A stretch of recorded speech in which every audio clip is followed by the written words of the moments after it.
तो आज हम नेशनल पार्क को मेमोरी टेक्निक की सहायता से यानी कि ट्रिक की सहायता से कवर करेंगे। चाहे आप किसी भी परीक्षा की तैयारी कर रहे हों, नेशनल पार्क से आपकी परीक्षा में 1 या 2 प्रश्न पूछे ही जाते हैं। और अगर आज आप इस वीडियो को पूरा एंड तक देख लेते हैं तो उसके बाद आपको कोई और वीडियो देखने की ज़रूरत नहीं पड़ेगी। तो चलिए बिना देरी किए हुए वीडियो को शुरू करते हैं। तो चलिए वीडियो की शुरुआत करते हैं। आप लोगों ने 3 चीज़ें सुनी होंगी। एक वन्यजीव अभयारण्य जिसे इंग्लिश में कहते हैं वाइल्ड लाइफ सेंचुरी, दूसरा राष्ट्रीय उद्यान जिसे कहते हैं नेशनल पार्क, और तीसरा जैव मंडल आरक्षित क्षेत्र जिसे इंग्लिश में कहते हैं बायोस्फीयर रिजर्व। तो आज की इस वीडियो में हम राष्ट्रीय उद्यान कवर करेंगे और किसी अन्य वीडियो में वन्यजीव अभयारण्य और जैव मंडल आरक्षित क्षेत्र को भी कवर करेंगे। तो वीडियो को शुरू करने से पहले मैं आपको बताता हूं कि जो ये वाइल्ड लाइफ सेंचुरी है या नेशनल पार्क हैं, ये बनाए क्यों जाते हैं। तो जैसा कि आपको पता है कि जो भारतीय उपमहाद्वीप है ये ना केवल अपनी सांस्कृतिक विविधताओं के लिए जाना जाता है, बल्कि यहाँ पर वनस्पतियों और जीवों की भी विविध प्रजातियाँ पाई जाती हैं। इसलिए भारत में वाइल्ड लाइफ सेंचुरी और नेशनल पार्क का निर्माण किया जाता है ताकि जो भी संकटग्रस्त जानवर हैं, पक्षी हैं, उनका संरक्षण यानी कि प्रोटेक्शन किया जा सके। इसीलिए राष्ट्रीय उद्यान और वन्यजीव अभयारण्य बनाए जाते हैं। तो पहले हम वन्यजीव अभयारण्य, राष्ट्रीय उद्यान और जैव मंडल आरक्षित क्षेत्र में क्या डिफरेंस होता है इसे देख लेते हैं, क्योंकि आप बहुत कंफ्यूज होते होंगे कि इन तीनों में क्या डिफरेंस होता है। तो पहले हम डिफरेंस देख लेते हैं, उसके बाद हम राष्ट्रीय उद्यान पढ़ना शुरू करेंगे। तो सबसे पहले देख लेते हैं कि वन्यजीव अभयारण्य यानी कि वाइल्ड लाइफ सेंचुरी क्या होती है।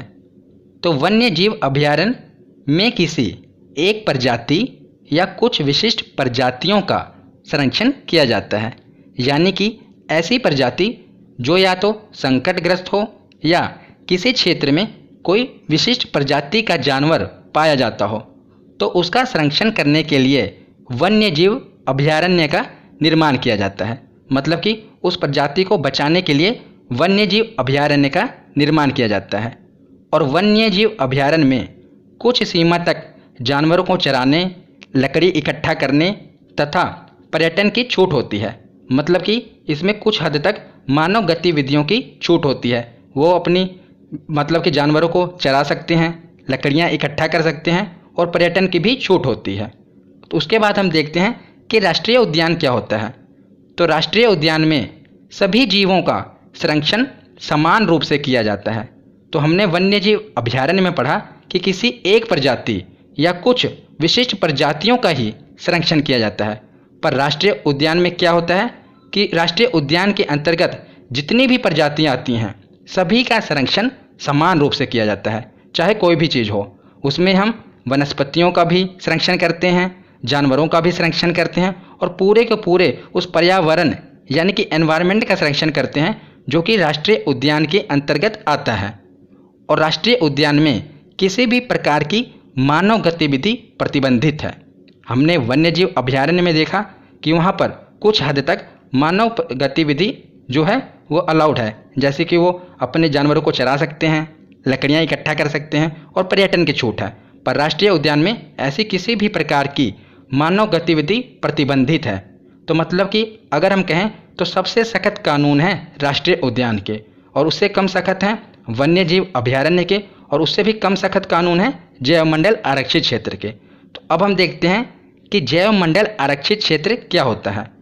तो जैव मंडल रिजर्व में किसी भूभाग की जैव विविधता को बचाने के लिए उस पूरे क्षेत्र को संरक्षित किया जाता है, जिसमें न केवल जीव जंतु बल्कि वनस्पतियां और मानव आबादी भी शामिल होती है। तो अगर हम क्षेत्रफल की दृष्टि से देखें तो सबसे बड़ा एरिया होता है जैव मंडल आरक्षित क्षेत्र का, उससे कम होता है वन्यजीव अभयारण्य का, और सबसे कम एरिया होता है राष्ट्रीय उद्यान का। और अगर हम कानून की बात करें, नियम कानून की, तो सबसे ज़्यादा सख्ताई होती है राष्ट्रीय उद्यान में, उससे कम होती है वन्यजीव अभयारण्य में, और उससे भी कम सख्ताई होती है जैव मंडल आरक्षित क्षेत्र में। और जो जैव मंडल आरक्षित क्षेत्र होता है ये काफ़ी बड़े एरिया में फैला होता है। जैसा कि आप इस डायग्राम में देख रहे हैं, ये पूरा ग्रीन एरिया, ये मान लीजिए ये है जैव मंडल आरक्षित क्षेत्र, और उसके बीच में ये जो बैंगनी कलर का आप देख रहे हैं ये है नेशनल पार्क, और ये जो आप देख रहे हैं ब्राउन कलर का ये है वाइल्ड लाइफ सेंचुरी। तो आप देख ही सकते हैं कि एक जैव मंडल आरक्षित क्षेत्र में बहुत से राष्ट्रीय उद्यान भी हो सकते हैं और वन्यजीव अभयारण्य भी इसके अंतर्गत आ सकते हैं। तो जैसा कि जैव मंडल आरक्षित क्षेत्र इतने बड़े भूभाग में फैला होता है तो इसीलिए इसे 3 क्षेत्रों में बांटा जाता है। जैसा आप ये इमेज में देख रहे हैं, यह 3 लेयर में बटा होता है। सबसे बीच में होता है जो ये येलो कलर का है, यानी कि पीले कलर का है, इसे कहते हैं कोर जोन। इसमें किसी भी प्रकार की मानव गतिविधि अलाउड नहीं होती। जिस प्रकार राष्ट्रीय उद्यान में किसी भी प्रकार की मानव गतिविधि अलाउड नहीं है ना, इसी प्रकार कोर जोन में भी किसी भी प्रकार की मानव गतिविधि प्रतिबंधित है। उसके बाद ये दूसरा जो आप ऑरेंज कलर का देख रहे हैं इसे कहते हैं बफर जोन। ये देख रहे हैं ना, ये दूसरी लेयर, इसे कहते हैं बफर जोन। तो बफर जोन में भी मानव गतिविधि अलाउड नहीं है, पर रिसर्च के लिए और एजुकेशनल पर्पस के लिए यानी कि शोध के लिए अलाउड है बफर जोन में। तो जो सबसे लास्ट लेयर है इसे कहते हैं ट्रांजिशन जोन। जो रेड कलर की है ना, इसे कहते हैं ट्रांजिशन जोन, और इसे हिंदी में कहते हैं संक्रमण जोन। तो संक्रमण जोन में मानव गतिविधियां अलाउड हैं, मतलब कि मानव यहाँ पर अपनी बस्ती बसा सकते हैं, यहाँ पर जानवर भी चरा सकते हैं, लकड़ियाँ इकट्ठा कर सकते हैं। जैसा हमने वन्यजीव अभयारण्य में पढ़ा था ना, वही सेम चीज़ यहाँ पर मानव गतिविधियाँ अलाउड हैं। बफर जोन में क्या है, सिर्फ शोध के लिए, रिसर्च के लिए ही अलाउड है, और जो कोर जोन है यहाँ बिल्कुल ही प्रतिबंधित है, यहाँ पर बिल्कुल ही मानव गतिविधि अलाउड नहीं है। तो आशा करता हूँ आपने वन्यजीव अभयारण्य, राष्ट्रीय उद्यान और जैव मंडल आरक्षित क्षेत्र इसमें क्या डिफरेंस है ये समझ लिया होगा। अब हम राष्ट्रीय उद्यान को पढ़ते हैं। तो चलिए अब राष्ट्रीय उद्यान के बारे में डिटेल में पढ़ते हैं। तो डिटेल में पढ़ने से पहले आपको ये पता होना चाहिए कि राष्ट्रीय उद्यान से क्या क्या प्रश्न बनते हैं। तो 3 प्रकार के प्रश्न इससे बनते हैं। पहला कि अगर कोई विशिष्ट प्रजाति का जानवर पाया जाता है किसी भी राष्ट्रीय उद्यान में तो वो पूछा जाता है। दूसरा, कुछ महत्वपूर्ण तथ्य पूछे जाते हैं, जैसे कि कौन सा सबसे पहला राष्ट्रीय उद्यान है, कौन सा सबसे बड़ा राष्ट्रीय उद्यान है, ये पूछा जाता है। और तीसरा जो कि सबसे महत्वपूर्ण है कि कौन सा राष्ट्रीय उद्यान किस राज्य में है, ये पूछा जाता है। तो तीनों ही चीज़ें हम पढ़ेंगे। तो सबसे पहले हम देखते हैं कुछ महत्वपूर्ण तथ्य कि कौन सा राष्ट्रीय उद्यान सबसे पहले बना, कौन सा सबसे बड़ा है, ये सब हम पहले कवर कर लेते हैं। तो ये सीधा 1 लाइनर क्वेश्चन पूछे जाते हैं। तो सबसे पहले देखते हैं कि भारत का सबसे पहला राष्ट्रीय उद्यान कौन सा है। तो ये है हेली नेशनल पार्क। ये भारत का सबसे पहला राष्ट्रीय उद्यान है जिसका निर्माण 1936 में हुआ था और जिसका नाम अब बदल दिया गया है। अब इसका नाम है जिम कॉर्बेट राष्ट्रीय उद्यान। जब ये बना था तो इसका नाम था हेली नेशनल पार्क, पर अब इसका नाम है जिम कॉर्बेट राष्ट्रीय उद्यान। जो कहाँ पर है, ये उत्तराखंड में है। ये तीनों चीज़ें आप याद रखिएगा। सबसे पहला राष्ट्रीय उद्यान है हेली नेशनल पार्क, जिसका अब नाम है जिम कॉर्बेट राष्ट्रीय उद्यान, और ये उत्तराखंड में है। तो हमने पहला राष्ट्रीय उद्यान देख लिया। अब हम देखते हैं कि भारत का सबसे बड़ा राष्ट्रीय उद्यान कौन सा है। सबसे बड़ा, तो भारत का सबसे बड़ा राष्ट्रीय उद्यान है हेमिस राष्ट्रीय उद्यान, यानी कि हेमिस नेशनल पार्क। यह राष्ट्रीय उद्यान लद्दाख में स्थित है। जो भारत में जम्मू कश्मीर और लद्दाख 2 केंद्र शासित प्रदेश बन चुके हैं ना, तो ये अब लद्दाख में स्थित है। पहले हम पढ़ते थे कि ये जम्मू कश्मीर में था, पर अब ये लद्दाख में आ चुका है। तो याद रखिएगा, हेमिस राष्ट्रीय उद्यान लद्दाख में स्थित है, जो कि 4400 वर्ग किलोमीटर में फैला हुआ है, जिस कारण ये भारत का सबसे बड़ा राष्ट्रीय उद्यान है। और ये जो हेमिस नेशनल पार्क है ये किस लिए जाना जाता है, तो ये अपने हिम तेंदुए के लिए जाना जाता है, यानी कि यहाँ पर स्नो लेपर्ड पाया जाता है, इसीलिए ये प्रसिद्ध है। तो हमने ये देख लिया कि भारत का सबसे बड़ा राष्ट्रीय उद्यान कौन सा है। अब हम देखते हैं कि भारत का सबसे छोटा राष्ट्रीय उद्यान कौन सा है। तो भारत का सबसे छोटा राष्ट्रीय उद्यान साउथ बटन राष्ट्रीय उद्यान है। याद रखिएगा कौन सा, साउथ बटन, जिसका क्षेत्रफल 0.03 वर्ग किलोमीटर है, बहुत ही कम है। और यह राष्ट्रीय उद्यान भारत के केंद्र शासित प्रदेश अंडमान और निकोबार द्वीप समूह पर स्थित है। तो जैसा कि आप इमेज में देख रहे हैं, ये अंडमान और निकोबार का एक द्वीप है जिस पर ये राष्ट्रीय पार्क बना हुआ है और जो कि 0.03 वर्ग किलोमीटर में फैला हुआ है, जिससे कारण इसे भारत का सबसे छोटा राष्ट्रीय उद्यान कहा जाता है। कौन सा है ये? साउथ बटन राष्ट्रीय उद्यान। तो उसके बाद हम देखते हैं कि भारत में सबसे ज़्यादा राष्ट्रीय उद्यान किस राज्य में है। तो याद रखिएगा, मध्य प्रदेश में। मध्य प्रदेश में सबसे ज़्यादा राष्ट्रीय उद्यान है, कितने? 11। तो महत्वपूर्ण तथ्य हमने देख लिए। अब हम देखते हैं सभी राज्यों के प्रमुख राष्ट्रीय उद्यान। तो सबसे पहले हम जम्मू कश्मीर के नेशनल पार्क देखते हैं। तो जम्मू कश्मीर के 3 नेशनल पार्क हैं जो एग्ज़ाम में पूछे जाते हैं। कौन कौन से? पहला है दाचीगाम नेशनल पार्क, दूसरा है सलीम अली नेशनल पार्क और तीसरा है किश्तवाड़ नेशनल पार्क। जिसमें से जो ये दाचीगाम नेशनल पार्क है, यहाँ पर कश्मीरी हिरन पाया जाता है, जिसे वहाँ की लोकल लैंग्वेज में हंगुल कहा जाता है। क्या कहा जाता है? हंगुल। तो जो ये दाचीगम नेशनल पार्क है, ये हंगुल के लिए प्रसिद्ध है, याद रखिएगा। तो अब आई बात कि इसे हम याद कैसे करेंगे। तो देखिए, जो ये सलीम अली नेशनल पार्क है, इसे तो आप आसानी से याद रख पाएंगे, क्योंकि जो ये जम्मू कश्मीर वाला एरिया है, ये मुस्लिम बाहुल्य एरिया है। मतलब कि यहाँ पर हमारे जो मुस्लिम भाई बहन हैं, ये इनकी आबादी ज़्यादा है। तो सलीम अली ये एक मुस्लिम नेम लग रहा है ना, तो हमारे मुस्लिम भाई बहनों की आबादी जम्मू कश्मीर में ज़्यादा है, तो इससे आप रिलेट कर पाएंगे कि सलीम अली नेशनल पार्क जम्मू कश्मीर में है। और बाकी के बचे 2, इसे कैसे याद करेंगे। तो देखिए, जो किश्तवाड़ है, इसके पीछे क्या है? वार। तो आपको पता है कि जो जम्मू कश्मीर वाला एरिया है, ये आतंकवाद से पीड़ित रहता है, तो यहाँ पर हमेशा वॉर होती रहती है ना, तो इसके पीछे किश्तवाड़ के पीछे है वार, तो इससे आप रिलेट कर पाएंगे। और दूसरा है दाचीगम, कि इसके पीछे है GAM, इसे हम पढ़ेंगे गम। तो देखिए, जब भी वार होती है तो सैनिक शहीद होते हैं, तो हमें बहुत दुख होता है, यानी कि गम होता है। तो इससे आप रिलेट कर पाएंगे और आप तीनों नेशनल पार्क याद रख पाएंगे कि ये जम्मू कश्मीर में है। तो जम्मू कश्मीर के बाद अब हम देखते हैं लद्दाख। तो लद्दाख में एक ही राष्ट्रीय उद्यान है जो हमें पढ़ना है और यही एग्ज़ाम में पूछा जाता है। यह है हेमिस राष्ट्रीय उद्यान। ये हमने पीछे पढ़ा ना कि यह भारत का सबसे बड़ा राष्ट्रीय उद्यान है और यह हिम तेंदुआ यानी कि स्नो लेपर्ड के लिए मशहूर है। यहाँ पर हिम तेंदुआ पाया जाता है, याद रखिएगा। कहाँ पर? हेमिस राष्ट्रीय पार्क में। और यह भारत का सबसे बड़ा नेशनल पार्क है जो कि लद्दाख में है, याद रखिएगा। तो लद्दाख के बाद अब हम देखते हैं हिमाचल प्रदेश। तो हिमाचल प्रदेश में बहुत से राष्ट्रीय उद्यान हैं और हमें ये जो मैंने लिखे हैं इन्हें याद रखने हैं, क्योंकि ये एग्ज़ाम में बहुत बार पूछे गए हैं।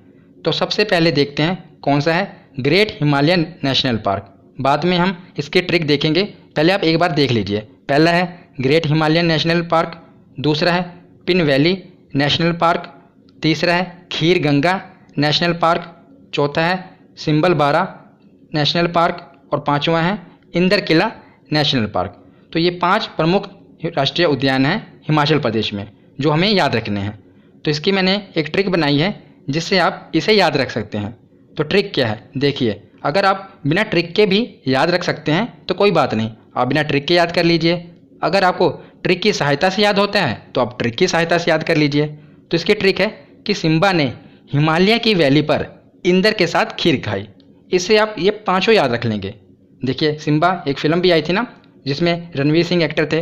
तो सिम्बा हिमालय घूमने गया था, हिमालय की वैली पर यानी कि घाटी पर, अपने दोस्त इंदर के साथ।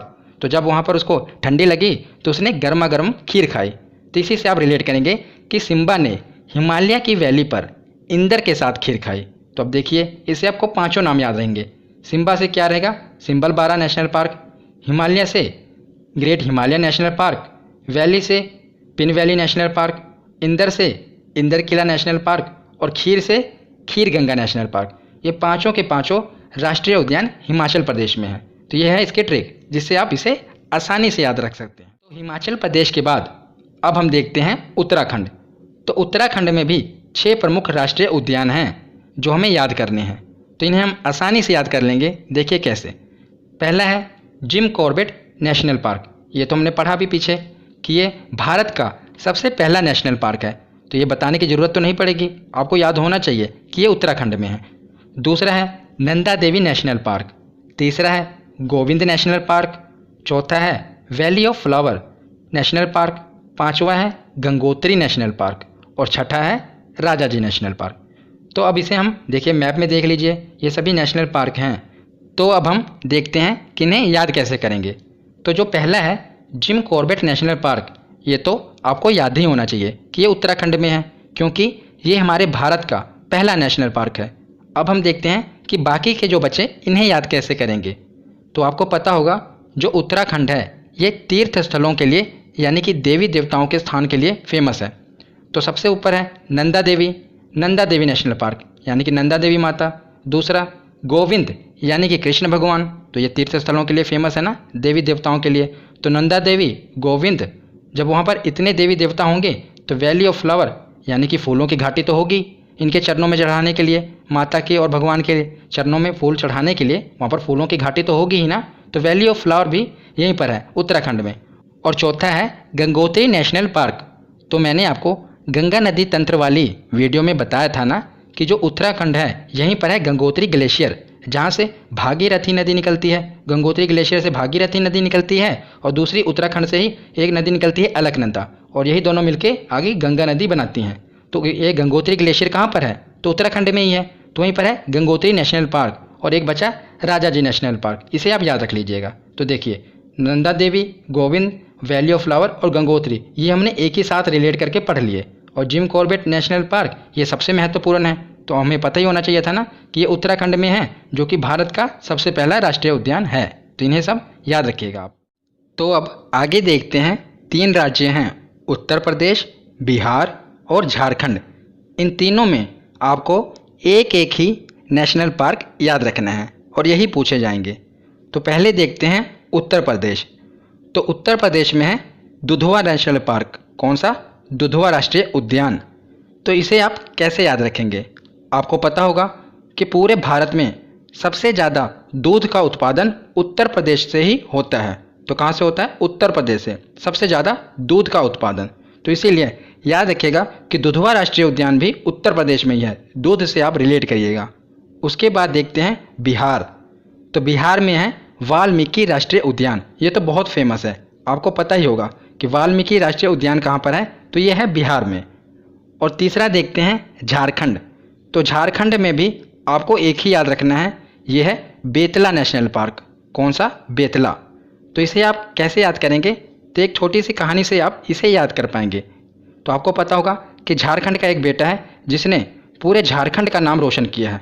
तो मैं महेंद्र सिंह धोनी की बात कर रहा हूँ, वो झारखंड के ही है ना, झारखंड में ही पैदा हुए थे। तो बेतला को आप रिलेट करेंगे बेटे से, यानी कि बेटा से। तो झारखंड का बेटा, इसने पूरे झारखंड का नाम रोशन किया, ना ही झारखंड का बल्कि पूरे भारत का नाम रोशन किया है झारखंड के बेटे ने, वो है महेंद्र सिंह धोनी। तो झारखंड का बेटा यानी कि बेतला राष्ट्रीय उद्यान ये झारखंड में है, याद रखिएगा। तो उत्तर प्रदेश, बिहार और झारखंड के बाद अब हम आते हैं पश्चिम बंगाल में। तो पश्चिम बंगाल में टोटल 6 राष्ट्रीय उद्यान आपको याद रखने हैं, बहुत ही आसानी से अभी आपको ये याद हो जाएंगे। पहले हम देख लेते हैं कि कौन कौन से हैं। पहला है सुंदरवन नेशनल पार्क, ये तो आपने पढ़ा होगा और सुना भी होगा। हमने पढ़ा था ना कि जो सुंदरवन डेल्टा है यहीं पश्चिम बंगाल के तट पर ही बनता है। तो ये सुंदरवन नेशनल पार्क भी कहाँ पर है, पश्चिम बंगाल में ही है। और ये रॉयल बंगाल टाइगर के लिए प्रसिद्ध है। तो रॉयल बंगाल टाइगर यहीं सुंदरवन नेशनल पार्क में पाए जाते हैं और इसी के लिए ये प्रसिद्ध है, याद रखिएगा। दूसरा है गोरुमारा नेशनल पार्क, तीसरा है बुक्सा नेशनल पार्क, चौथा है सिंगालीला नेशनल पार्क, पांचवा है जल्दापारा नेशनल पार्क और छठा है न्योरा वैली नेशनल पार्क। तो जो ये सुंदरबन है ये तो आपको याद होना चाहिए कि ये है पश्चिम बंगाल में। तो दूसरा हम देखते हैं गोरुमारा। अगर कोई चीज़ सुंदर होगी तो वो गोरी भी होगी ना, तो गोरू से गोरा याद रखेंगे। कोई चीज़ सुंदर है तो वो गोरी भी है यानी कि गोरा है, तो गोरुमारा। बाकी के जो ये 4 बचे इन्हें हम एक ही चीज़ से याद करेंगे, एक स्टोरी से हम इन चारों को याद करेंगे। तो आपने एक गाना सुना होगा, जो एक गाना है हाय गर्मी, इसी से हम इसे याद करेंगे। तो वो गाना था ना, पारा इतना हाई हुआ कि, हाँ जैसे आपको ये गाना याद है उसी प्रकार ये भी याद होना चाहिए। तो देखिए जो ये जल्द पारा, इसके पीछे क्या है, पारा। तो इसे हम कैसे याद करेंगे, देखिए बुक्सा नेशनल पार्क है ना, तो बुक्सा को हम पढ़ेंगे बादशाह। तो बुक्सा ने यानी कि बादशाह ने एक गाना सिंग यानी कि गाना गाया था। कौन सा? पारा। पारा वाला गाना गाया था ना कि पारा इतना हाई हुआ। तो उसमें डांस किसने किया था? तो नोरा फतेही ने, यानी कि न्योरा। न्योरा को नोरा, तो नोरा फतेही ने डांस किया था। तो आपको ये चारों याद होंगे। देखिए, बादशाह ने एक गाना सिंग किया यानी गाना गाया। कौन सा?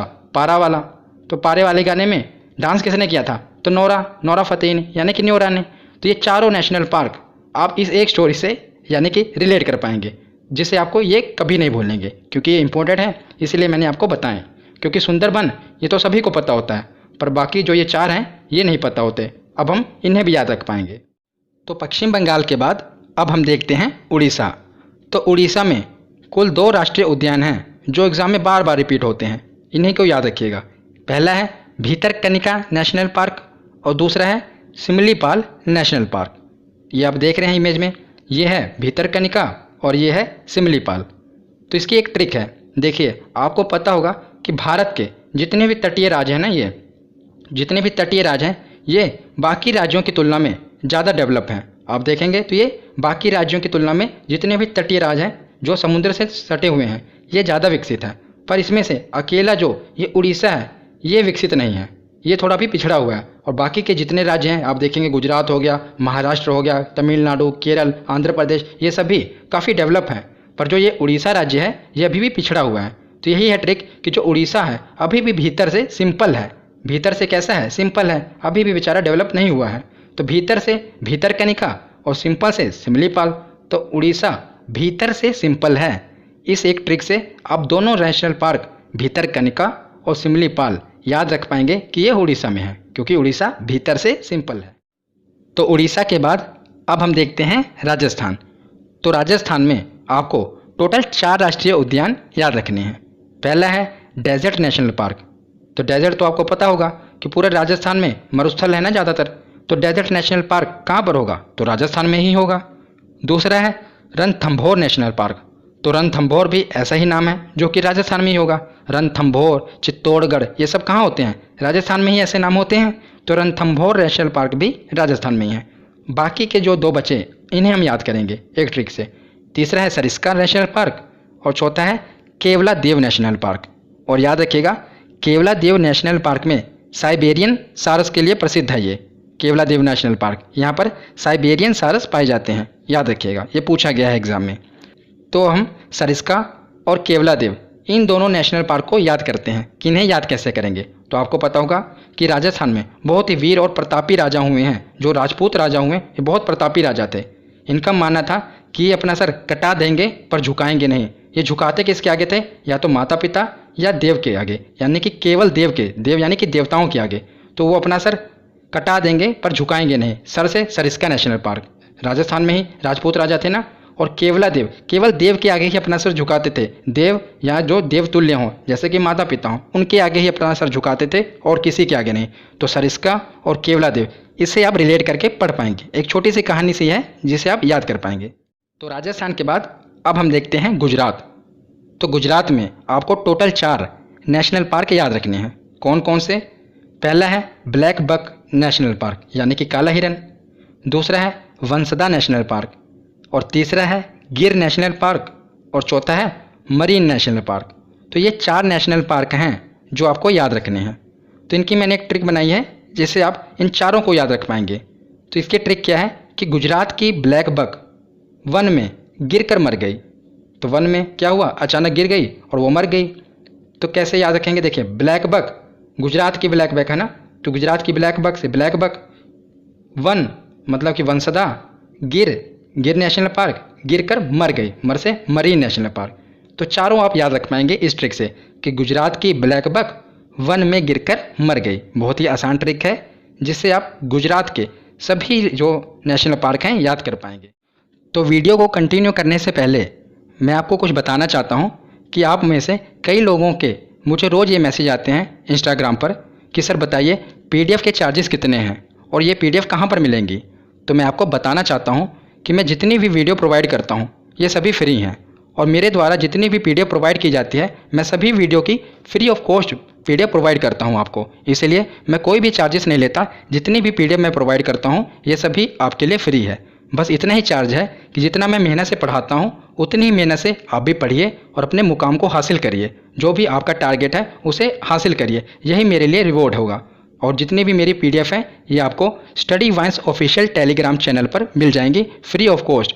और मैंने टेलीग्राम चैनल का लिंक वीडियो के डिस्क्रिप्शन में दे रखा है, आप चाहें तो वहां से ज्वाइन कर लें, नहीं तो सीधा टेलीग्राम पर जाइए और सर्च करिए स्टडी वाइन्स ऑफिशियल और वहां से आप ज्वाइन कर लीजिए। और मेरी जितनी भी वीडियो हैं सभी की फ्री ऑफ कॉस्ट PDF आपको वहां पर मिल जाएंगी, इसका कोई भी चार्ज नहीं है। इसीलिए आप इंस्टाग्राम पर ये मत पूछा कीजिए कि कहाँ पर PDF मिलेगी, मैं जो भी PDF है वो डेली अपलोड कर देता हूँ टेलीग्राम चैनल पर, वहीं पर से आपको मिल जाएंगी। तो चलिए अब आगे देखते हैं। तो अब हम आगे देखते हैं मध्य प्रदेश। जैसा कि हमने देखा ना कि मध्य प्रदेश में सबसे ज़्यादा नेशनल पार्क हैं, तो अब हम इनके जो इम्पोर्टेंट हैं उन्हें कवर करते हैं। तो सबसे पहले है कान्हा नेशनल पार्क, दूसरा है माधव, तीसरा है बांधवगढ़, चौथा है वन विहार, पांचवा पन्ना, छठा सतपुड़ा, पेंच, संजय। तो इन्हें हम याद कैसे करेंगे? देखिए पहले तो आप ये देख लीजिए, जो पेंच नेशनल पार्क है ये मध्य प्रदेश और महाराष्ट्र दोनों की सीमा पर है। MP और महाराष्ट्र दोनों की सीमा पर है, मतलब दोनों पे ही पेंच लगे हुए हैं इसके पेंच नेशनल पार्क के, मध्य प्रदेश और महाराष्ट्र में। और जो संजय नेशनल पार्क है ये मध्य प्रदेश और छत्तीसगढ़ ये दोनों की सीमा पर है। तो संजय नेशनल पार्क भी दोनों की सीमा पर है, एक मध्य प्रदेश में तो है ही और छत्तीसगढ़ में भी है। और जो ये पेंच नेशनल पार्क है ये भी मध्य प्रदेश में है और महाराष्ट्र में, तो इन दोनों को याद रखिएगा। और जो ये है सतपुड़ा नेशनल पार्क, तो मैंने आपको बताया था इम्पोर्टेंट जो पर्वत वाली वीडियो थी कि जो सतपुड़ा पर्वत श्रेणी है ये मध्य प्रदेश में है ना, तो सतपुड़ा नेशनल पार्क भी मध्य प्रदेश में ही है। उसके ऊपर है पन्ना नेशनल पार्क, तो इससे पिछली वीडियो कृषि वाली थी और उससे पिछली खनिज वाली वीडियो थी। तो खनिज वाली वीडियो में मैंने आपको बताया था कि जो सबसे प्रमुख जो हीरा है ये हीरा कहाँ पर पाया जाता है, तो ये मध्य प्रदेश की पन्ना खान में पाया जाता है। हमने कहा था ना हीरा पन्ना एक ही साथ हम पढ़ते हैं, तो मध्य प्रदेश में है पन्ना की खानी और वहीं से हमें हीरा मिलता है। तो पन्ना की खानी मध्य प्रदेश में है, तो पन्ना नेशनल पार्क भी मध्य प्रदेश में है। तो जो अगर आपने ज्योग्राफी की मेरी सभी वीडियो नहीं देखी तो उन्हें ज़रूर देख लेना। मैंने सभी को ट्रिक से और मैप की सहायता से आपको समझाया है और बहुत ही आसान शब्दों में आपको समझाया है। तो आप ये इंडियन ज्योग्राफी की प्लेलिस्ट में जाकर मेरे द्वारा जितनी भी ज्योग्राफी की वीडियो अपलोड की गई हैं उन्हें देख लेना। तो हमने देखा कि जो पन्ना नेशनल पार्क है ये भी पन्ना की खानें कहाँ पर थी, तो मध्य प्रदेश में थी, वहीं पर है पन्ना नेशनल पार्क। तो उसके ऊपर है वन विहार नेशनल पार्क, तो सबसे ज़्यादा वन भारत में मध्य प्रदेश में ही है, तो इसी से हम याद रखेंगे कि वन विहार पार्क भी मध्य प्रदेश में ही है। तो देखिए किसी भी ट्रिक की आपको ज़रूरत पड़ रही है, बस आप कुछ लिंक करके इन्हें याद रख पा रहे हैं। उसके ऊपर है ये ऊपर वाले तीन हम देखते हैं, तो देखिए ये तीनों एक है कान्हा, कान्हा को ही माधव कहते हैं और माधव और बांधव साथ साथ रिलेट हो रहे हैं, तो कान्हा माधव बांधव ये आप याद रखेंगे कि मध्य प्रदेश में है। कान्हा माधव भी कान्हा जी को ही कहते थे और बांधव आप रिलेट कर लीजिएगा, कान्हा माधव बांधव ये तीनों मध्य प्रदेश में है। वन सबसे ज़्यादा वन मध्य प्रदेश में है, पन्ना पन्ना की खाने मध्य प्रदेश में है, सतपुड़ा सतपुड़ा पर्वत श्रृंखला मध्य प्रदेश में है। तो ये सभी आप मध्य प्रदेश से रिलेट करके याद रख पाएंगे। तो मध्य प्रदेश के बाद अब हम देखते हैं छत्तीसगढ़। तो सबसे देखिए नीचे है गुरु घासीदास संजय नेशनल पार्क। तो अभी हमने जो पीछे ये पढ़ा ना कौन सा संजय नेशनल पार्क, जो कि मध्य प्रदेश और छत्तीसगढ़ दोनों में ही फैला हुआ था, वही संजय नेशनल पार्क को छत्तीसगढ़ में क्या कहते हैं, गुरु घासीदास नेशनल पार्क। और उसके ऊपर है कांगेर वैली नेशनल पार्क। और सबसे ज़्यादा इम्पोर्टेंट जो कि एग्ज़ाम में पूछा जाता है अगर छत्तीसगढ़ से पूछा जाए तो ये है इंद्रावती नेशनल पार्क। तो ये एग्ज़ाम में पूछा जाता है, तो इसे हम कैसे याद रखेंगे? तो मैंने आपको नदी वाली वीडियो में बताया था कि इंद्रावती नदी किस राज्य की प्रमुख नदी है, तो ये छत्तीसगढ़ की प्रमुख नदी है, याद रखिएगा। इंद्रावती नदी कहाँ की प्रमुख नदी है, तो छत्तीसगढ़ की। तो उसी से आप रिलेट करेंगे कि वहाँ की प्रमुख नदी है छत्तीसगढ़ की, तो वहीं पर होगा इंद्रावती नेशनल पार्क, तो इसे आप याद कर पाएंगे। तो छत्तीसगढ़ के बाद अब हम देखते हैं असम। तो असम में कुल 5 नेशनल पार्क हैं और हम इन 5 को अभी चुटकियों में याद कर लेंगे और सभी महत्वपूर्ण हैं। कौन कौन से?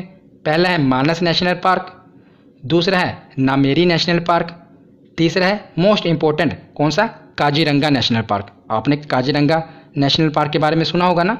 तो ये जो काजीरंगा नेशनल पार्क है ये फेमस क्यों है, तो ये एक सींग वाले गेंडे के लिए फेमस है। यहाँ पर एक सींग वाला गेंडा पाया जाता है, इसी के लिए प्रसिद्ध है ये काजीरंगा नेशनल पार्क। उसके बाद है डिब्रू सैखोवा नेशनल पार्क और एक है राजीव गांधी ओरांग नेशनल पार्क। तो राजीव गांधी नाम से आपको 3 नेशनल पार्क देखने को मिलेंगे। अभी आप पढ़ लीजिए, लास्ट में मैं आपको कंक्लूजन बता दूंगा कि कहाँ पर कौन कौन से हैं। तो ये है राजीव गांधी, साथ में देखिए क्या लिखा है, ओरांग। तो कई बार लिखा होता है ओरांग नेशनल पार्क, तो उसे ही आप असम में ही टिक करेंगे। अगर लिखा होगा राजीव गांधी ओरांग नेशनल पार्क तो भी वो असम में ही होगा। तो इसे अब हम एक ट्रिक से याद करते हैं, जिसे हम पाँचों के पाँचों याद रख पाएंगे और कभी नहीं भूलेंगे। आपने एक कहावत तो सुनी होगी ना कि जब मियाँ बीबी राजी, हाँ कहावत तो आपको पूरी याद है कि जब मियाँ बीबी राजी तो क्या करेगा काजी। पर इस कहावत से आपको कोई फ़ायदा नहीं हुआ, पर आज आपको इससे फ़ायदा होगा। यहाँ पर ट्रिक क्या है कि माना ना मेरी असम का काजी, करवा दी डिब्रू राज से शादी। यहाँ पर क्या हुआ, काजी तो माना पड़ा है पर मियाँ बीबी राजी नहीं है। वहाँ पर मियाँ बीबी राजी थे पर काजी नहीं माना था। यहाँ पर काजी मान चुका है पर मियाँ बीबी राजी नहीं है। माना ना मेरी असम का काजी, करवा दी डिब्रू राज से शादी। तो देखिए इसे याद कैसे करेंगे। माना से मानस नेशनल पार्क, नामेरी से नामेरी नेशनल पार्क, काजी से काजीरंगा नेशनल पार्क, और डिब्रू से डिब्रू सैखोवा नेशनल पार्क, और राज से राजीव गांधी ओरांग नेशनल पार्क। तो माना नामेरी असम का काजी, करवा दी डिब्रू राज से शादी। तो अब इसी लाइन से आप पाँचों के पाँचों असम के जितने भी राष्ट्रीय उद्यान हैं याद कर पाएंगे। बहुत ही आसान ट्रिक है ना। तो चलिए अब आगे देखते हैं। असम के बाद हम देखते हैं 3 राज्य, सिक्किम, मणिपुर और अरुणाचल प्रदेश। तो सबसे पहले देखते हैं सिक्किम। तो सिक्किम में है कंचनजंगा राष्ट्रीय उद्यान, सुना ही होगा आपने, बहुत ही फेमस है। इसको वहाँ के लोकल लोग कहते हैं कांचनजोंगा नेशनल पार्क। हिंदी में हम पढ़ते हैं कंचनजंगा राष्ट्रीय उद्यान। तो कंचनजंगा नेशनल पार्क बहुत ही फेमस है, और मैंने आपको जो पर्वतों वाली वीडियो थी वहाँ पर आपको बताया था कि कंचनजंगा जो पर्वत है वो कहाँ पर है, तो वो सिक्किम में ही है ना। तो आपको पता होगा, तो कंचनजंगा राष्ट्रीय उद्यान भी सिक्किम में ही है, याद रखिएगा। तो सिक्किम के बाद देखते हैं मणिपुर। मणिपुर में एक नेशनल पार्क है और यही सबसे ज़्यादा इम्पोर्टेंट है, कैबुल लामजाओ नेशनल पार्क। तो ये इतना इम्पोर्टेंट क्यों है, क्योंकि ये दुनिया का एकमात्र ऐसा पार्क है जो कि पानी पर तैर रहा है, यानी कि फ्लोट कर रहा है।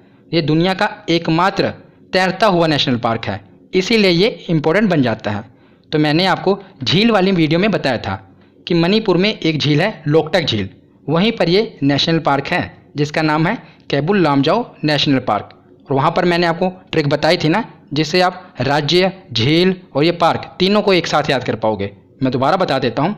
तो जैसे कि ये झील है अपने आप में अद्भुत है ना, कि दुनिया की एकमात्र झील है कि जो पानी में तैर रही है। इसीलिए जो लोग हैं वो क्या करते हैं, मनी खर्चा करके, यानी कि पैसा खर्चा करके इसको देखने के लिए आते हैं।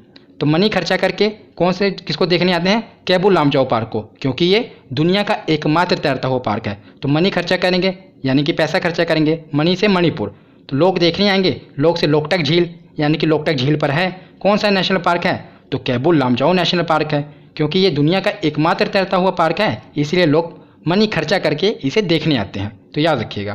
तो इसके बाद देखते हैं अरुणाचल प्रदेश। अरुणाचल प्रदेश में एक ही है, इसे आप याद रख लीजिएगा, कौन सा, नामदफा नेशनल पार्क। तो एक इकलौता है, तो इसे याद रख लीजिएगा, कौन सा, नामदफा नेशनल पार्क। तो अब हम आगे देखते हैं महाराष्ट्र। तो महाराष्ट्र में कुल 4 नेशनल पार्क हैं जो हमें याद करने हैं।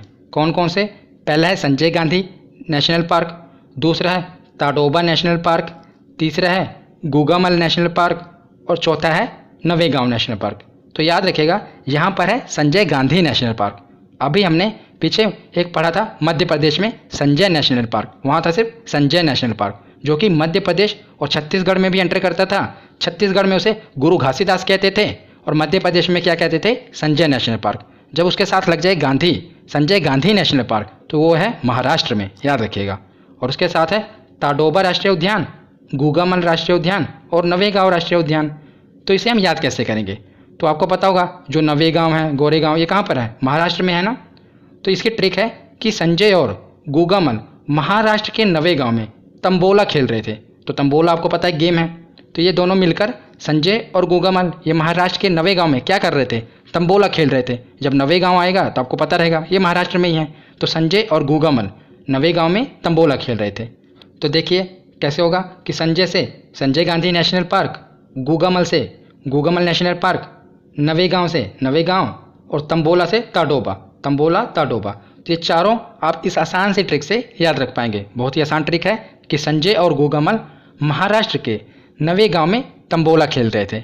अगर आपको बिना ट्रिक के ही याद रहता है तो आप बिना ट्रिक के याद कर लेना, पर अगर आपको ट्रिक से याद रहता है तो एक बार वीडियो को आप पूरा देख लेना, उसके बाद मैं आपको पीडीएफ प्रोवाइड करूँगा, पूरे आप नोट्स बना लेना। तो 2-3 बार आप पढ़ लेंगे तो आपको ये याद रहेंगे, क्योंकि वैसे भी बहुत से नेशनल पार्क हैं और इन्हें बिना ट्रिक के या बिना किसी मेमोरी टेक्निक के याद नहीं किया जा सकता, इसलिए आप इसे याद करना। तो महाराष्ट्र के बाद अब हम देखते हैं आंध्र प्रदेश। तो आंध्र प्रदेश में 3 राष्ट्रीय उद्यान आपको याद रखने हैं। कौन कौन से? पहला है राजीव गांधी नेशनल पार्क, दूसरा है श्री वेंकटेश्वर नेशनल पार्क और तीसरा है पापीकोंडा नेशनल पार्क। तो मैंने आपको बताया था ना कि जो राजीव गांधी नेशनल पार्क हैं ये 3 नेशनल पार्क हैं।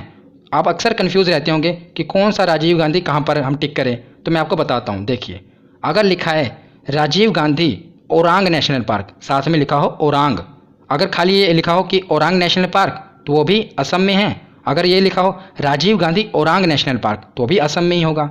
अगर ये लिखा है कि राजीव गांधी नेशनल पार्क, खाली राजीव गांधी लिखा हो, तो ये होगा आंध्र प्रदेश में, और इसी को हम रामेश्वरम नेशनल पार्क भी कहते हैं। अगर लिखा हो राजीव गांधी रामेश्वरम तब भी आप टिक करेंगे आंध्र प्रदेश, क्योंकि इसी को कहते हैं ना रामेश्वरम। और तीसरा अभी हम आगे पढ़ेंगे वो है कर्नाटक में, जिसे कहते हैं राजीव गांधी नागरहोल नेशनल पार्क। वो अक्सर लिखा आता है नागरहोल नेशनल पार्क, पर कई बार क्या होता है वो राजीव गांधी नागरहोल भी लिख देते हैं। तो याद रखिएगा, राजीव गांधी नागरहोल कर्नाटक, राजीव गांधी रामेश्वरम आंध्र प्रदेश, राजीव गांधी ओरांग असम। तो ये तीनों आप याद रखिएगा। अब मैं आशा करता हूँ कि आपकी कन्फ्यूज़न दूर हो गई होगी कि अगर आपको एग्ज़ाम में आएगा तो आप गलत टिक नहीं करेंगे। तो हमने देख लिया कि राजीव गांधी कहाँ पर है, आंध्र प्रदेश में, श्री वेंकटेश्वर ये भी आंध्र प्रदेश में, और पापीकोंडा ये भी आंध्र प्रदेश में। तो लोग अपने पाप मिटाने जाते हैं श्री वेंकटेश्वर भगवान के पास। वेंकटेश्वर भगवान विष्णु भगवान के अवतार है ना, तो जब भी लोग पाप से अंधे हो जाते हैं तो वो श्री वेंकटेश्वर भगवान के पास अपने पाप मिटाने जाते हैं। इससे आप रिलेट कर पाएंगे। पापीकोंडा और वेंकटेश्वर ये कहाँ पर हैं, आंध्र प्रदेश में। तो आंध्र प्रदेश के बाद अब हम आते हैं कर्नाटक में। तो कर्नाटक में भी 5 नेशनल पार्क हैं और उनके नाम भी इतने अद्भुत हैं कि आप भूल जाते होंगे, पर अब आप कभी नहीं भूलेंगे। पहला है नागरहोल नेशनल पार्क, दूसरा है कुद्रेमुख नेशनल पार्क, तीसरा है अंशी, चौथा है बैनरघट्टा और 5वां है बांदीपुर। तो अब हम इसके ट्रिक देखते हैं कि इसे याद कैसे करेंगे, क्योंकि 5 इंपॉर्टेंट है। अब आप इसे कभी भूलेंगे नहीं। तो जैसा कि आपको पता होगा कि प्रधानमंत्री मोदी ने स्वच्छ भारत अभियान लॉन्च किया था। सभी राज्यों ने इसमें बढ़ चढ़ कर भाग लिया और सभी भारत के निवासियों ने भी बढ़ चढ़ कर भाग लिया था, पर कर्नाटक ने कुछ ज़्यादा ही बढ़ चढ़ कर भाग ले लिया। कर्नाटक ने क्या कहा कि कर्नाटक के नगर में कूड़े का अंश भी बैनर पर बैन है। तो जो बैनर लगता है ना उस पर भी कूड़े का अंश बैन है। तो ये है हमारी ट्रिक, इसे हम याद कर पाएंगे कि कर्नाटक के नगर में कूड़े का अंश भी बैनर पर बैन है। तो देखिए, नगर से आएगा नागरहोल, कूड़े से कुद्रेमुख, कूड़े से कुद्रेमुख, अंश से अंशी, आगे क्या है बैनर, तो बैनर से बैनरघट्टा, और बैन से क्या होगा, ये देखिए ये है BAN बैन, तो बैन से बांदीपुर। तो कर्नाटक के नगर में कूड़े के अंश भी बैनर पर बैन हैं, याद रखिएगा। इससे आप ये 5 नेशनल पार्क याद कर पाएंगे। आशा करता हूँ आपको ट्रिक पसंद आ रही होगी, जिससे आप रिलेट कर पाएंगे और सभी जो नेशनल पार्क आपको कठिन लगते होंगे ये याद रहेंगे। तो अब आगे देखते हैं केरल। तो केरल में आपको 4 नेशनल पार्क याद रखने हैं। पहला है साइलेंट वैली नेशनल पार्क, दूसरा है पेरियार, तीसरा है अन्नामुडी और चौथा है एराविकुलम। तो ये 4 नेशनल पार्क आपको याद रखने हैं। तो इनके याद रखने का तरीका, तो जो पहला है साइलेंट वैली यानी कि शांत घाटी। तो ये जीके का क्वेश्चन है ना कि शांत घाटी कहाँ पर है, तो केरल में है। तो साइलेंट वैली कहाँ पर है, तो केरल में। तो साइलेंट वैली नेशनल पार्क भी केरल में ही होगा। तो ये दोनों आप याद रखिएगा। और पेरियार, तो ये तो मैंने आपको कितनी बार बता चुका हूँ कि अगर पेरियार झील हो, पेरियार नेशनल पार्क हो, पेरियार नदी हो, पेरियार के आगे कुछ भी लिखा हो तो वो केरल में ही होगा, याद रखिएगा। तो पेरियार से रिलेटेड कोई भी चीज़ हो तो केरल में होगी। तो पेरियार नेशनल पार्क भी केरल में है। और एक जो लास्ट में है इराविकुलम, इसे याद रख लीजिएगा। और ये जो ऊपर है अन्नामुडी, तो अन्नामुडी भी मैं आपको बता देता हूँ। तो मैंने आपको अन्नामलाई की पहाड़ियाँ बताई थी ना कि वो तमिलनाडु और केरल में फैली हुई हैं। इधर है तमिलनाडु और केरल में फैली हुई हैं, पर जो उसकी सबसे ऊंची चोटी थी अन्नामुडी, ये कहाँ पर थी, तो केरल में। तो अन्नामलाई पहाड़ी की सबसे ऊंची चोटी अन्नामुडी पहाड़ी ये कहाँ पर है, तो केरल में है। तो अन्नामुडी चोटी भी केरल में है और अन्नामुडी नेशनल पार्क भी केरल में है। तो ये तो आप ऐसे ही रिलेट करके याद रख लेंगे। इनकी कोई ट्रिक की अलग से ज़रूरत नहीं है। तो शांत घाटी भी यहीं पर है, पेरियार भी यहीं पर है और अन्नामुडी नेशनल पार्क भी यहीं पर है, याद रखिएगा। तो आगे हम देखते हैं तमिलनाडु। तमिलनाडु में 5 नेशनल पार्क आपको याद रखने हैं, बहुत ही आसान है। पहला है मुदुमलाई, दूसरा है अन्नामलाई, अन्नामलाई को इंदिरा गांधी नेशनल पार्क भी कहते हैं। तीसरा है गुंडी नेशनल पार्क, चौथा है मुकुर्थी नेशनल पार्क और पांचवा है gulf of Mannar national park, यानी कि मन्नार की खाड़ी नेशनल पार्क। तो ये तो आप आसानी से याद रख पाएंगे ना। मन्नार की खाड़ी ये तमिलनाडु के पास ही है। ये तमिलनाडु है मान लीजिए, नीचे श्रीलंका और यहाँ पर कुछ द्वीप हैं जिसे हम राम सेतु कहते हैं, और नीचे क्या है, मन्नार की खाड़ी। तो यहीं पर तो है ये नेशनल पार्क, मन्नार की खाड़ी वाला gulf of Mannar national park, जिसे आप आसानी से याद रख पाएंगे। बाकी की आप देखिए कैसे याद रख लेंगे। देखिए ये बाकी की आप ऐसे याद करेंगे, आपने फिल्में देखी होंगी ना साउथ की, तो जो साउथ के गुंडे होते हैं, गुंडी नेशनल पार्क को गुंडे से रिलेट करेंगे। ये गुंडी और गुंडा एक की तरह लग रहा है ना। तो जो साउथ के गुंडे होते हैं, आपको पता है वो जब भी एक मुक्का मारते हैं तो न्यूटन के लॉ भूल जाते हैं। तो जब भी वो मुक्का मारते हैं, मुकुर्थी यानी मुक्का मारते हैं, तो लोगों की मलाई निकाल देते हैं। दोनों में मलाई मलाई आ रहा है ना। तो साउथ के गुंडे जब भी मुक्का मारते हैं तो लोगों की मलाई निकाल देते हैं। तो ये तमिलनाडु से आप रिलेट करेंगे। गुंडी नेशनल पार्क गुंडे, मुकुर्थी मुक्का मारते हैं साउथ के गुंडे, अन्नामलाई और मुदुमलाई तो मलाई निकाल देते हैं। तो इससे आप एक तरीका है याद रख पाएंगे। तो अब हम आगे जो बचे हैं इन्हें भी कवर कर लेते हैं, हरियाणा, नागालैंड और मेघालय। इसके बाद हमारा लास्ट अंडमान निकोबार बचेगा, उसे देख लेंगे। तो इन तीनों में पहले देखते हैं हरियाणा को। तो हरियाणा में एक है सुल्तानपुर नेशनल पार्क और एक है कालेसर नेशनल पार्क। तो जिसमें से जो ये सुल्तानपुर नेशनल पार्क है, ये कई बार एग्जाम में पूछा गया है। तो आपने वो मूवी देखी है ना सलमान खान की सुल्तान, तो हरियाणा से ही रिलेटेड थी मूवी, तो इसे आप याद कर पाएंगे। वो हरियाणा से ही रिलेटेड थी ना सुल्तान वाली मूवी। तो सुल्तानपुर नेशनल पार्क कहाँ पर है, हरियाणा में है। और ये देखिए नागालैंड, नागालैंड में है कौन सा नेशनल पार्क, नतांगकी नेशनल पार्क। नाना से शुरू हो रहा है दोनों, नाम भी अजीब सा ही है। नतांगकी नेशनल पार्क ये कहाँ से है, ये नागालैंड में है। और मेघालय में कौन सा है, तो नोकरेक राष्ट्रीय उद्यान है, ये इंपॉर्टेंट है। तो आप इसे याद कैसे रख पाएंगे, क्योंकि नतांगकी तो आप याद रख लेंगे, मैंने कहा नागालैंड में है। अगर नोकरेक को आप भूल गए कि ये नागालैंड में है तो कैसे याद कर पाएंगे। तो आपको पता होगा जो मेघालय है यहाँ पर सबसे ज़्यादा बारिश होती है, भारत में सबसे ज़्यादा बारिश मेघालय में ही होती है। तो आप ऐसे याद रखिए कि वहाँ पर इतना पानी भर जाता है ना कि लोग स्कूटर मोटरसाइकिल से नहीं चलते, नौका से चलते हैं। नोकरेक नौका, नौका यानी कि नाव। वहाँ पर इतना पानी भर जाता है कि लोग नावों से चलते हैं, यानी कि नौका से चलते हैं। तो मेघालय में है नोकरेक राष्ट्रीय उद्यान। इस एक ट्रिक से आप रिलेट करके याद कर पाएंगे। लास्ट में बचा अंडमान निकोबार। इसमें 4 नेशनल पार्क हमें याद करने हैं, बस यही चारों एग्जाम में पूछे जाते हैं। जो नीचे वाले 2 हैं नॉर्थ बटन और साउथ बटन। तो हमने पीछे पढ़ा महत्वपूर्ण तथ्य में कि south button national park Bharat का सबसे छोटा नेशनल पार्क है। तो जब साउथ बटन अंडमान निकोबार में होगा तो नॉर्थ बटन भी वहीं होगा। ऊपर वाले हम देखते हैं, एक महात्मा गांधी नेशनल पार्क, एक रानी झांसी मैरी नेशनल पार्क। तो मैं आपको एक छोटी सी स्टोरी से इसे याद कराता हूँ। तो आपको पता होगा कि अंडमान निकोबार में काले पानी की सज़ा दी जाती थी अंग्रेज़ों के समय में। अगर कोई भी स्वतंत्रता सेनानी अंग्रेज़ों का विरोध करता था तो वह उसे काले पानी की सज़ा देते थे। तो ये जो महात्मा गांधी हैं और रानी झांसी हैं, ये भी स्वतंत्रता सेनानी थे ना। तो या इससे आप याद करिए कि दोनों स्वतंत्रता सेनानी थे, और जब ये अंग्रेज़ों का विद्रोह करते थे तो अंग्रेज इन्हें काले पानी की सज़ा देने की धमकी देते थे। तो महात्मा गांधी और रानी झांसी, और हमने जितने भी पीछे पढ़े कोई स्वतंत्रता सेनानी नहीं था। महात्मा गांधी और रानी झांसी ये स्वतंत्रता सेनानी हैं। तो अंग्रेज इन्हें विद्रोह करने के लिए दबाते थे, नहीं तो वो कहते थे आपको काले पानी की सज़ा दे दी जाएगी। तो इसे आप याद कर लीजिएगा, एक छोटी सी स्टोरी है जिससे आप कभी भूलेंगे नहीं।